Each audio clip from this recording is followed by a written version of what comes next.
Bure, petite commune d'à peine plus de 80 habitants dans le sud de la Meuse, est l'heureux élu pour accueillir un projet d'enfouissement de déchets nucléaires.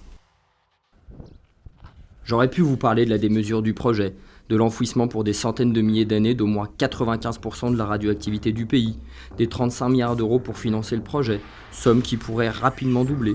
Je pourrais vous parler des dangers d'enfouir à 500 mètres sous terre des barils de déchets radioactifs sur plusieurs milliers de mètres cubes.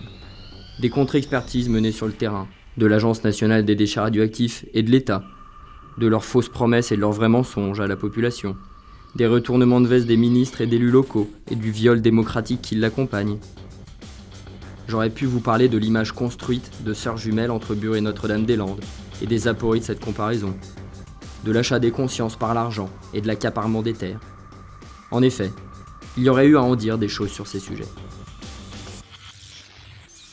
Mais à Bure et dans les communes alentours, des personnes de tout lieu, de tout milieu, ont convergé depuis plusieurs années pour défendre la forêt, la terre et le sous-sol meusien, venant apporter un soutien à plus de 20 années de lutte. Ce sont ces personnes qui furent expulsées du Bois-le-Jus le 22 février 2018 par 500 gendarmes. Ces personnes qui construisent une autre manière de vivre et de lutter. Ces personnes qui semblent affirmer une puissance de vie, contrastant la mortification planifiée de ce territoire. J'ai voulu comprendre les énergies qui les traversent, les formes de leur lutte et ce mouvement de réappropriation du quotidien qui me semblait alors être l'affirmation de son existence. Mais avant tout, pour comprendre ce qu'il se passe aujourd'hui sur ce territoire, coincé entre le sud de la Meuse et la Haute-Marne, un détour historique peut s'avérer éclairant. En fait, je dirais que depuis un siècle, en Meuse, il y a eu une guerre aux vivants qui a été menée. Ça a commencé d'abord par les deux guerres mondiales et ensuite par, on le sait très bien que les industries militaires se sont reconverties dans l'agroalimentaire. Et ensuite, il y a eu donc la création d'un désert agricole avec l'exode rural massif. C'est-à-dire beaucoup de gens ont quitté les campagnes, ont quitté les villages. Et donc ça a été la deuxième guerre aux vivants qui a été menée, c'est l'agriculture industrielle. C'était pas assez rentable, donc, et puis les paysans ont quitté les villages pour aller à la ville. Et donc la région s'est dépeuplée.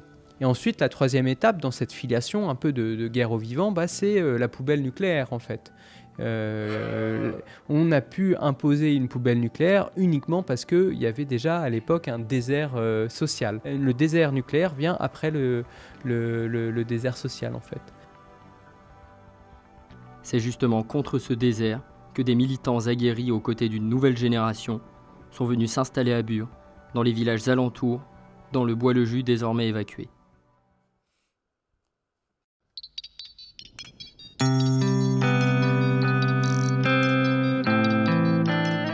Ce projet avait l'air vraiment bien dégueulasse et du coup je suis passée une fois à une mobilisation et puis ce qui se passait ici ça m'a intriguée, j'ai eu envie de revenir et je suis revenue et j'ai rencontré plein de gens chouettes, j'ai rencontré un mode de vie qui me parlait vachement et et donc petit à petit je suis revenue de plus en plus jusqu'au point de m'installer.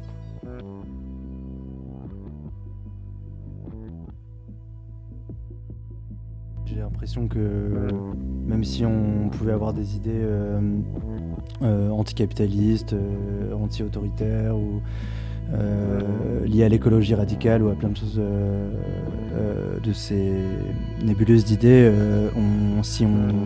peut-être que c'est pour ça qu'on vient la première fois, mais on revient et on reste parce qu'on y rencontre des personnes avec qui on a envie finalement de continuer à vivre, des dizaines et dizaines de personnes, et que ce qu'on vit ici au quotidien a infiniment plus de sens que ce qu'on pourrait vivre en étant isolé dans un appart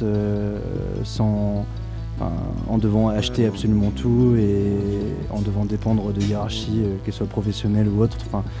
Donc en vivant là, on redonne énormément de sens à notre vie quotidienne, à notre vie sentimentale, à notre vie politique. C'est tout ça qu'on construit ici et ça, ils peuvent absolument pas le raser, ils peuvent rien.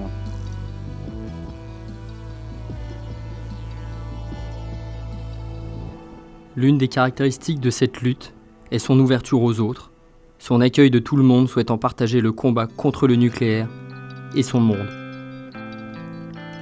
Louis, étudiant à Lille, a décidé de partir plusieurs jours vivre à la Maison de la Résistance à Bure. De retour sur l'île et en pleine occupation de la faculté de Lille 3, il a accepté de me raconter son expérience sur place.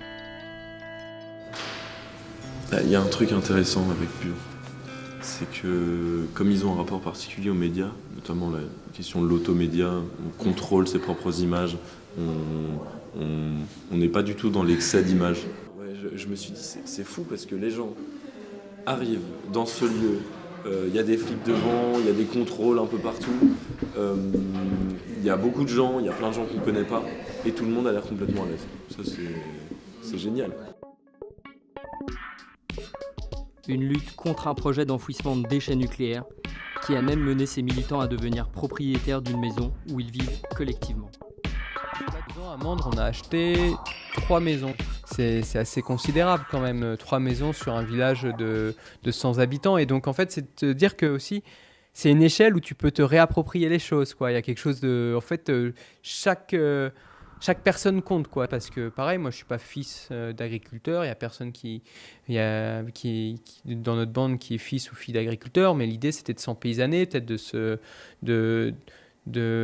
faire un potager, de faire du pain. Là on a récolté quand même 3 tonnes de blé l'année dernière, 1 tonne de patates, enfin de continuer à aussi apprendre à faire nos affouages, c'est-à-dire la coupe du bois, enfin tout plein de pratiques un peu ancestrales ou de pratiques que quand tu vis en ville, tu connais pas, mais que tu as envie d'apprendre parce que c'est nourrir un rapport au monde en fait un peu plus direct, un peu plus charnel, quoi.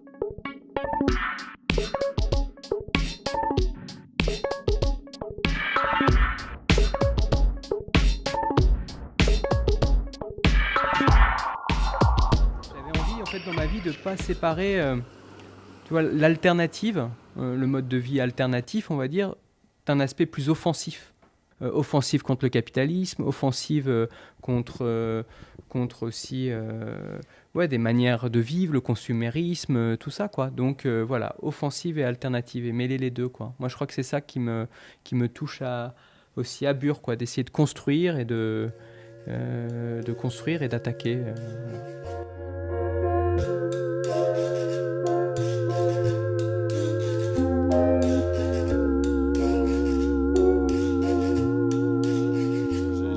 Cette conviction qu'on vit de manière politique à 100% de notre temps. Habituellement, on ne dort pas politique, on ne mange pas forcément politique, on ne vit pas H24 politique.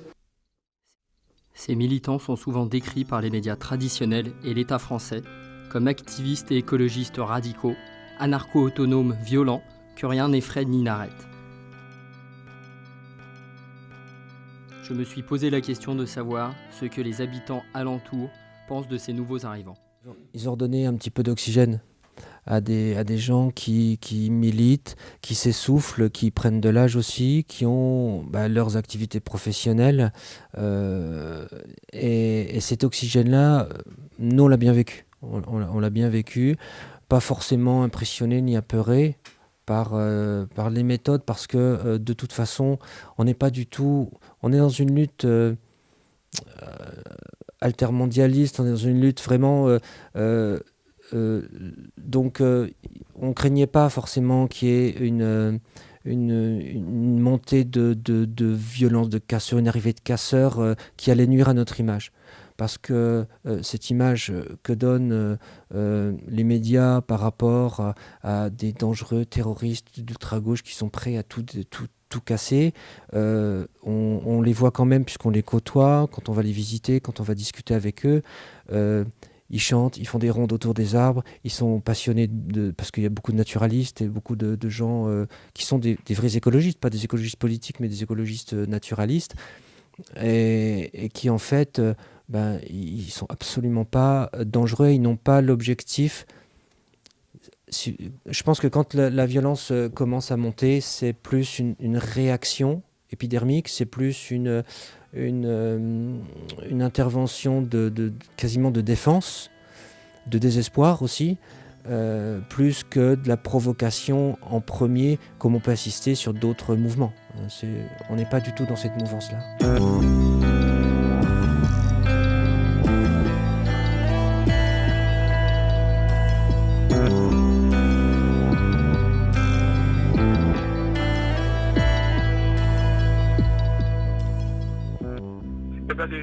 premiers combats, de toute manière, c'est depuis l'arrivée de l'Andra. C'est d'ailleurs il y a une vingtaine d'années qu'on a déjà combattu ce projet. Sauf qu'ensuite, eh bien évidemment, on faisait tellement de manifestations bon enfant que ça ne servait à rien. Ils nous écoutaient même pas. Si bien que à la fin, il y a à peu près 3 ans, il y a eu l'échange de la forêt en catimini à 6 heures du matin, et c'est ce qui nous a repoussé à faire des recours à bloquer cet échange, qu'on est toujours dessus de toute façon. Et là avec l'arrivée de ces jeunes de BZL, mais ça faisait déjà un moment qu'ils étaient là, mais enfin il y en a eu beaucoup plus. Et bien évidemment toute la France entière, même à l'étranger, on en parle maintenant. Et ça fait plaisir. Les jeunes sont aussi différents parce que de leur façon de vivre, de leur façon de lutter, c'est aussi quelque chose qui est différent. Donc non, on a nos entités, nos différences, mais on a un seul objectif, c'est la lutte contre CIGEO. Finalement, il serait réducteur de décrire ces militants seulement comme antinucléaires. Ils agissent pour une réappropriation complète de la vie, hors de certaines institutions, hors d'un monde de technologie, de béton et de verre, hors du culte de la performance, de la vitesse et de la concurrence généralisée.